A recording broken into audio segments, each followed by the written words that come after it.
Bonjour à tous et à toutes. 2 ans déjà.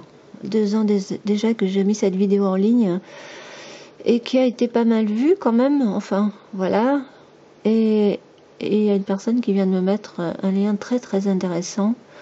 Et il y a aussi le témoignage de le brebis galeux qu'il faut lire aussi parce que lui, il en a bavé, hein, visiblement. Et ouais. Alors... il faut bien comprendre, et ça c'est très intéressant ce lien, je vais vous l'ouvrir et vous irez voir. Je ne connais pas trop ce site, mais ce que j'ai lu, je suis à 100% d'accord avec ce qui est dit là, parce que je vous ai raconté donc mon expérience sur cette vidéo, hein, avec mon ami qui était aussi dans ces histoires-là. Tiens, de toute façon vous irez lire directement, moi je ne vais pas vous lire tout ça parce que c'est très long, mais où il raconte donc les séquelles. Apparemment quelqu'un, hein, 50 ans, depuis plus de 50 ans, il a 10 séjours en Inde, je crois quand même qu'il a une sacrée expérience. Je crois qu'il faut écouter les gens qui ont de l'expérience, beaucoup d'expérience, et pas des gamins sur Internet qui s'amusent, hein, qui en font une petite expérience sous l'effet de la drogue, parce que bien souvent, c'est des histoires de drogue. Je ne sais pas si vous avez vu sur Internet le nombre de témoignages. Par exemple, vous prenez les témoignages des born again, hein, des repentis, les nés de nouveau évangélistes. Vous remarquerez qu'ils ont tous un parcours d'ex-drogués, de malfrats. Enfin, ils ont fait les 400 coups, ils ont touché à tout, hein, la drogue, et vraiment, c'était vraiment... Hein. Et puis tout à coup, pof, ils se sont repentis, ils ont été touchés donc par la grâce, soi-disant. Non, c'est simplement qu'ils ont eu une expérience mystique sous l'effet de la drogue, probablement, et sous le poids de la culpabilité, et ils ont eu affaire, ils ont eu des visions, un rapport avec leurs croyances, ils ont vu des archétypes, etc. Et puis c'est vrai que quand on est dans des états modifiés de confiance, sous des drogues diverses, même des médicaments, hein, certains médicaments, attention, hein, et bien vous pouvez avoir des extases mystiques, des visions, vous pouvez même avoir des sorties hors du corps, des états modifiés de conscience, des états altérés de la conscience. Et si c'est produit, si ça arrive avec des substances, hein, psychédéliques ou autres drogues, ecstasy et compagnie, hein. Et on voit que dans le milieu, là sur Internet, tous ceux qui s'intéressent à ces formes de spiritualité New Age, eh bien, vous remarquerez dans les commentaires, bien souvent, ils sont très incohérents. Si vous essayez de discuter avec eux, vous n'arrivez pas à avoir une discussion sensée avec eux. C'est ce que j'ai constaté. Soit ils sont très agressifs, ils sont sur une position, on va dire, dominatrice, style « je sais, moi je suis éveillé ». Et toi, tu sais rien, tu es un endormi, tu es un mouton. Hein. Autrement dit, ce sont des zombies qui veulent nous éveiller. Et moi, j'ai pas réussi à avoir une discussion sensée avec une personne comme ça. Et à chaque fois, j'essaye, hein, pourtant. Hein. Sous la vidéo, j'ai essayé plusieurs fois, là, sous ma vidéo à la Kundalini, où il y a quand même pas mal de commentaires. Et j'ai essayé de savoir, hein, ce qui se passe réellement, ce que ça leur apporte dans la vie, qu'est-ce que ça a changé dans leur vie. Et j'ai essayé de discuter. J'ai le sentiment qu'on n'arrive pas à avoir une discussion sensée avec lui. Vous irez lire, hein. Mais c'est ça, j'ai trouvé ça vraiment surprenant. Et pas tant que ça, parce que je suis personnellement, ça n'engage que moi encore une fois, je suis persuadée que c'est un rapport avec les drogues. Ou si c'est pas les drogues, c'est parce qu'ils pratiquent le jeûne, des histoires de jus, hein, vous savez, la purification à l'extrême, le jeûne, et ça perturbe gravement le cerveau aussi, parce que quand ça dure trop longtemps, c'est une agression pour le corps humain, hein, on n'est que des êtres biologiques, hein, avec des réels besoins biologiques, et quand ça dure trop longtemps, eh bien, ils se retrouvent avec des histoires comme ça, et ensuite, bien évidemment, ils se croient subitement éveillés et se croient en contact avec ce qu'ils appellent soit Dieu, Jésus, les anges, les elfes, les gnomes, les esprits de la nature, hein, les anges Gabriel, Michael, les extraterrestres. Attention, je vous dis attention. Parce que quand on est dans des états modifiés de conscience comme ça, altérés, quelquefois sous l'effet de la drogue ou d'un jeûne ou quoi, je vous dis, vous êtes confronté carrément à des archétypes en fonction de vos croyances. Parce que dans le bas astral, quand on sait qu'il y a ça, moi j'y crois, attention, je crois au monde, au monde multidimensionnel. Hein. Et ça, c'est aussi l'enseignement d'ailleurs de Jésus. Il y a plusieurs maisons dans la maison de mon Père, disait Jésus dans les évangiles. Attention, parce que les évangiles, c'est très intéressant. Je suis pas en train de démolir les évangiles là, parce qu'il y a aussi, il y a ceux qui sont là-dedans et qui vont aller chercher des textes, qui vont faire de l'exégèse sauvage et qui vont prendre des paroles de Jésus pour les mettre à leur sauce, etc. La sauce New Age, j'ai vu. Il faut faire très attention avec ça. Hein. C'est galvauder carrément les principes christiques, en gros. Hein. Et mais les nombreuses demeures dans la maison de mon père, ça pourrait bien être effectivement, j'ai bien dit ça pourrait, hein, je n'affirme rien, ça pourrait être les multiples dimensions et dont le bas astral aussi, qui est pour ceux qui ne sont pas libérés de leurs émotions négatives et qui sont attachés à la matière et qui sont justement, qui ont des sentiments très très négatifs, très noirs, et qui sont très très matérialistes aussi bien souvent, parce que vous remarquerez que toutes ces personnes qui sont dans les spiritualités New Age, hein, à la fin vous sortez la carte bleue. Hein. Si vous devez sortir la carte bleue pour vous entendre parler de spiritualité, etc., vous pouvez vous dire que c'est une secte, hein, que c'est une secte qui va vous pomper du fric. Ah oui, je suis pas tendre moi avec les sectes, hein, parce que je vous dis ça, je connais bien comment ils fonctionnent les sectes. Alors, quel que soit, si vous pouvez avoir un ange de lumière devant vous, hein, qui va vous parler d'amour inconditionnel avec les théories New Age du genre du gourou Neil Welch. Je ne sais pas si vous connaissez Neil Welch, il a écrit plusieurs tomes, Conversation avec Dieu, tome 1, tome 2, tome 3. Je les ai tous les trois. Je les ai commandés ensemble. Qu'est-ce que j'ai pas fait là? Parce que maintenant, j'aurais la moitié est à foutre à la poubelle. Le premier, à la limite, il était intéressant. J'ai commandé les deux autres, mais j'aurais jamais dû. Parce que arrivé à peu près au milieu, je me dis, mon Dieu, qu'est-ce qu'il est en train de délirer là, le mec? Il est en train de vous parler de Bush, etc., des Américains, et que les Américains, enfin voilà, ce serait, sont sous la bénédiction divine, en gros. Un Dieu est américain. Et puis après, enfin, d'autres trucs très choquants qui m'a réellement choqué. Je dis, mais c'est du grand n'importe quoi, ça. Tout était focalisé sur le moi-je. Alors, ça a développé comment dire, une quantité de gens égocentriques, narcissiques, penchés sur leur nombril dans la position du lotus, qui croient être éveillés et qui ne sont pas éveillés, et qui croient en plus éveiller les autres, hein, et qui traitent les autres d'endormis. C'est eux, les vrais zombies, et ils pensent réellement éveiller les autres. C'est à mourir de rire, je vous assure. Hein. Et j'en ai rencontré comme ça une flopée, parce que je vous dis, je me suis intéressée à tout ça depuis très très longtemps. Ça fait plusieurs décennies que je gravite dans le milieu hygiéniste, développement personnel, New Age, extraterrestre. C'est pareil, les extraterrestres, le dossier extraterrestre, je le connais très bien, mais je ne vais pas tout mélanger là. Hein, j'ai commencé avec Adamski, Jean Miguer, Georges Adamski, Jean Miguer, Syracusa et compagnie, et vu les autres derrière. Enfin, il y en a encore toute une flopée. J'en parlerai sur une autre vidéo. Mais là, tout de suite, restons sur la spiritualité. Toutes ces spiritualités New Age, je suis dans un courant d'air là. Voilà. Alors oui, il faut faire très très très attention à ça. J'ai envie de dire, il vaut mieux, et le pire, c'est que tous ces gens-là, ils vous disent, libérez-vous de vos dogmes. Ben, vous en connaissez un autre. Hein, ce monsieur-là, lui, je ne vais pas le citer cette fois-ci, mais lui, il obtient sûrement des extases mystiques avec les jeunes, hein, parce qu'il pratique, quand vous pratiquez un jeûne prolongé, ou des cures de jus prolongées, tout ça, eh bien, vous avez aussi des états modifiés de conscience, altération de la conscience, et vous croyez aussi touché par Jésus, ce qu'ils appellent touché par Jésus. Et le voyage de conscience, ben déjà ça existait du temps des évangiles, hein, parce qu'on en parle dans l'apôtre Jean, par exemple, quand il dit qu'il est ravi en esprit, c'est ça, c'est un voyage de conscience, c'est une sortie hors du corps. Et ce qui m'est arrivé aussi, hein, moi ça m'est arrivé plusieurs fois, hein, les sorties hors du corps, mais je ne l'ai pas provoqué, je n'ai pris aucune substance, rien du tout, j'avais juste lu un bouquin, le récit des voyageurs de l'astral de Anne-Pierre Meroy-Givaudan. D'ailleurs, j'ai lu toute la collection à l'époque de Anne-Pierre Meroy-Givaudan.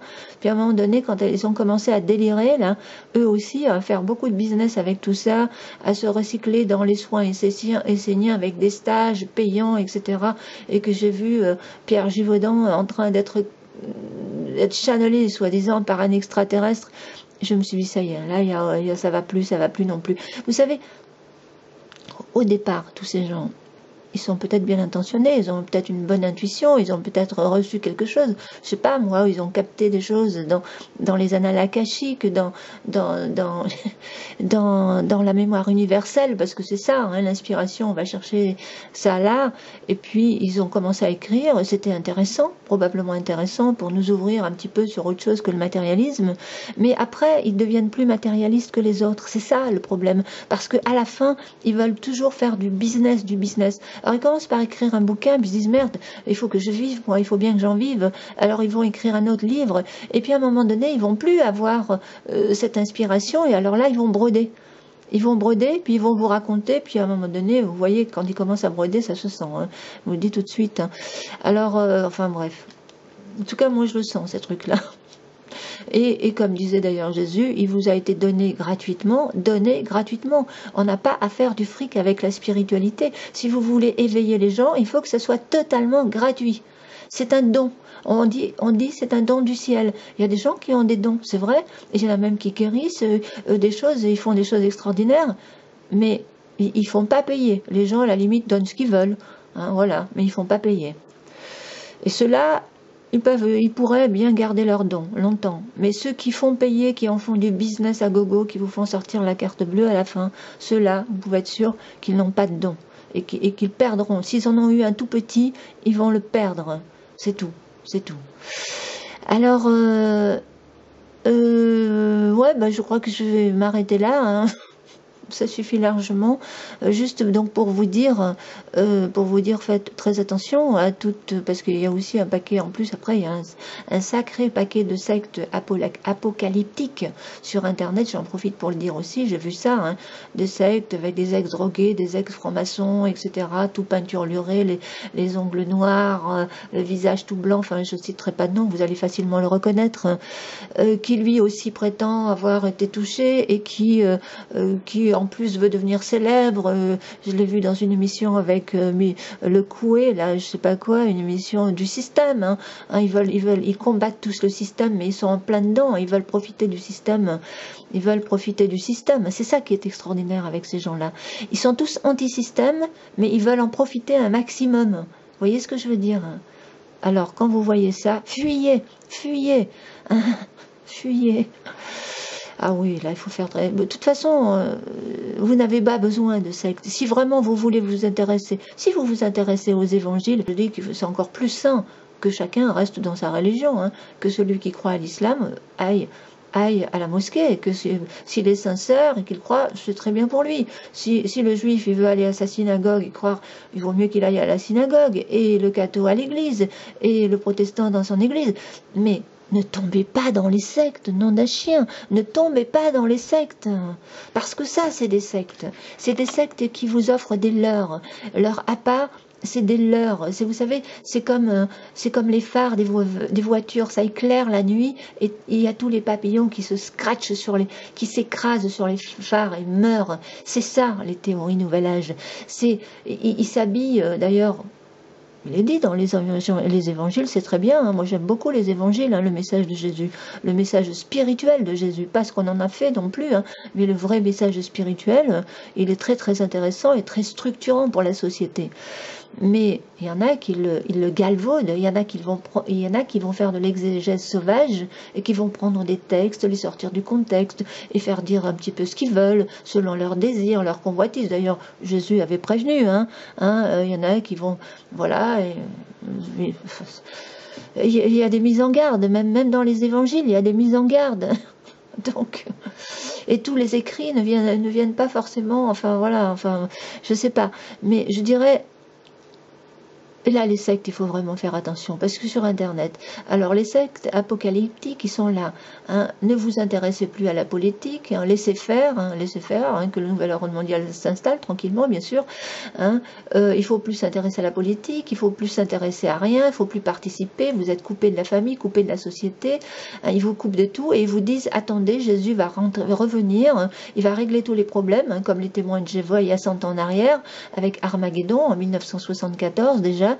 Hein, oui, oui, il y a des gens qui ont tout lâché hein, à l'époque, tout lâché. Hein, ils n'ont plus voulu faire d'enfants non plus. Alors du coup, ils se retrouvent sans enfants et ils ont les boules aujourd'hui, je vous le dis. Hein. Ils ont tout donné, ils ont donné l'argent à la société Watchtower, etc. Et ça fait 100 ans que ça dure. Ils ont pourri leur vie. Les enfants n'ont pas fait d'études parce que les études c'était plus nécessaire, c'est ce que dit Casasnovas, hein, les études ça sert à rien, etc. etc. Hein, et donner de l'argent à l'association et puis propager la bonne nouvelle du royaume, c'est exactement ce que dit aussi ce grand maître. Hein. Si vous écoutez bien ces vidéos derrière, hein, c'est pas dit à chaque fois, mais c'est bien là. Et puis il n'y a pas que lui, il y en a plein d'autres, hein, je vous dis. Faites attention, mais j'arrête pas de vous le dire, faites attention, vous allez voir que vous allez en revenir, et il vaut mieux que vous le sachiez maintenant, et ne croyez pas que je suis là pour vous nuire, enlevez-vous ça de la tête, moi je vous dis, je vois rien, si je vous parle de tout ça, c'est parce que vraiment, je connais tout ça par cœur je connais ça, je sais quelles sont les méthodes des sectes, ils vous appâtent, ils vous leurrent, ce sont des anges de lumière, comme disait Jésus, ils s'habillent, ce sont des loups qui sont déguisés en, comment il disait ça, des loups déguisés en anges de lumière, quelque chose comme ça, ou des loups déguisés en agneaux. Voilà ce que c'est, toutes ces spiritualités New Age. Et tous ceux qui sont dans ces puces-avions, hein, des trucs de l'Inde, évidemment, là-bas. Hein. Faut voir l'Inde un petit peu ce que ça a donné, hein, sur le plan social, hein, catastrophique. Bon, allez, je crois que j'en ai assez dit. Et puis, à vous de voir. Hein, vous êtes prévenus, de toute façon. Hein, on ne va pas se répéter 50 000 fois. Hein, vous êtes prévenus. Et j'ai envie de vous dire... Achetez ce bouquin, l'éveil de la Kundalini, etc. Ou alors celui-là, Danger du yoga, je sais pas.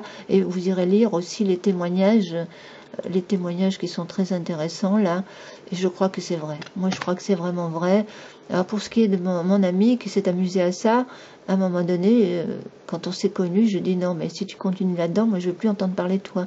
Hein, je n'ai plus fréquenté pendant 1 an à cause de ces histoires-là, toujours avec ces énergies. Et d'ailleurs, il a des troubles de la mémoire, hein. Les problèmes de mémoire qu'il a, c'est à cause de ça, hein. Ça c'est clair et net. Hein. Et lui, il lit un livre, la semaine d'après, il a déjà tout oublié ce qu'il y a dans le bouquin. Il regarde un film, la semaine d'après, il se rappelle plus qu'il a vu ce film. C'est très problématique. Puis enfin, d'autres troubles aussi physiques. Hein. Mais non, c'est très vrai. Il faut pas. Moi, quand j'ai eu cette expérience une fois ou deux, parce que il a voulu que je tente, j'ai tenté, mais j'ai médité, hein, parce que c'est par la méditation que c'est venu. Quand j'ai commencé à ressentir une énergie au niveau du plexus, et après ça a chauffé dans mon corps, j'ai cru que j'allais me cramer de l'intérieur. Je me suis dit, mais mon Dieu, mais c'est quoi ça? J'ai pas ressenti forcément du bien-être, hein, non, pas du tout. Hein. J'ai pensé à la combustion spontanée. Je me suis dit, si ça continue, je vais me dissoudre de l'intérieur. Vous connaissez ces histoires de combustion spontanée? Eh bien, faites attention, vous qui mettez les pieds là-dedans. Parce que je me demande s'il y a, j'ai bien dit, je me demande, hein, je n'affirme rien, je me demande s'il n'y a pas un lien là avec ça. Parce que c'est vrai que c'est une énergie qu'on ne maîtrise pas du tout et on ne sait pas du tout. Alors non, je crois pas du tout que ça... On n'est peut-être pas prêt pour ce genre d'expérience, on n'est peut-être pas encore des transformateurs d'énergie. Hein. Peut-être qu'à la base, on était des transformateurs d'énergie, hein, pour le grand tout. Mais en tout cas, on n'est pas là. Et alors, quand vous obtenez ça avec la drogue, alors là, c'est quelqu'un professeur de méditation transcendantale pendant 4 ans, Claude de Trois-Rivières, le 20 octobre 2009, j'ai comparé la méditation transcendantale à une drogue sans drogue, et c'est ce qu'elle est vraiment. C'est peut-être un beau trip, mais elle t'amène en dehors de la réalité. On ne se sort pas de la méditation, c'est vrai. Il y a des gens qui sont complètement addicts de ces trucs-là, c'est de la drogue. Je suis complètement d'accord avec tout ça. Ça va couper, hein, je vous le dis tout de suite, hein, je vous dis merci pour l'écoute et à la prochaine bien sûr, hein, je continue à lire un peu. Monique Saint-Hilaire, aujourd'hui je réalise que j'étais devenue accro et dépendant du tai chi, c'était devenu un besoin. Oh oui, puis alors tous ces gens qui sont dépendants là-dedans, je vous dis, ils sont affublés, mais ils sont hyper narcissique, hyper égocentrique, c'est leur petit moi-je, et puis ils vous regardent avec beaucoup de condescendance, comme si vous aviez rien compris à la vie. Mais c'est d'une tristesse, vous savez. Quand on en arrive à ça, c'est vraiment, je vous dis, moi j'appelle ça de l'orgueil spirituel. C'est moi qui parle d'orgueil spirituel, c'est vrai que j'entends rarement dire orgueil spirituel, mais je crois que le comble du comble, c'est bel et bien l'orgueil spirituel, et c'est d'ailleurs la raison pour laquelle elle est en première position dans les 7 péchés capitaux, l'orgueil, péché, hein, du latin peccadum, qui veut dire peccadum, oui, ou peccare, je sais plus, qui veut dire erreur, erreur de raisonnement, erreur de direction, erreur, faute dans le sens où vous vous trompez, c'est dans ce sens-là qu'il faut comprendre le mot péché, parce que sinon ils vont dire mais ça fait trop chrétien, trop catho, mais si vous le prenez à ce sens-là, ça fait pas le mot péché peut s'appliquer dans n'importe quelle religion, hein. Il ne faut pas non plus tomber dans l'anti et oui. Et c'est simplement une erreur, hein. Quand on fait des erreurs, il faut faire attention où ça nous mène à ces erreurs-là. Il faut savoir les reconnaître aussi, ces erreurs. Alors, je suis un ancien prof de yoga. J'ai pratiqué, j'avais vu le phénomène de conscience modifiée. C'est un état de conscience qui donne l'impression que tout est vivant. Votre quotidien, vous êtes en rêve. Celui qui est drogué, ivre, tout à fait. Non, mais je vous dis, j'ai eu des expériences, moi aussi, hein. Mais je vais peut-être pas les raconter là, dans les détails, parce que c'est vrai que c'est des expériences qui peuvent vous rendre addict, complètement addict, et on ne focalise là-dessus et on passe son temps à faire ce genre d'expérience, et je suis pas sûre que ce soit très positif, parce que je vous dis, vous vous coupez complètement du monde, de la société, alors qu'on est incarné ici pour vivre son plein potentiel, dans quelque domaine que ce soit, vous avez quelque chose à faire et à vivre, hein, et puis c'est tout. Donc il faut vivre pleinement sa vie et pas perdre son temps dans ces histoires-là. Bon, si ça arrive, bon, bah, vous n'allez pas cracher dessus, hein, si vous vivez une expérience hors du corps, sans drogue, hein, je parle bien de sans drogue. Moi, quand ça m'est arrivé, j'ai pas pris de drogue, hein, je vous dis, j'ai juste lu un bouquin, et puis c'était extraordinaire ce que j'ai vécu. J'en ai fait plusieurs, des voyages hors du corps, c'est vrai que c'est assez extraordinaire. On a envie de recommencer, ça c'est sûr. Mais non, je les provoque pas, et je vous déconseille de les provoquer. Voilà. Sur ce, je vous laisse avec la Kundalini, et à la prochaine. Il faut que je continue, hein, parce que j'ai pas terminé avec ça aussi. Vous voyez, là on peut parler de symptômes très désagréables qui n'ont rien à voir avec des symptômes, des crises de détoxination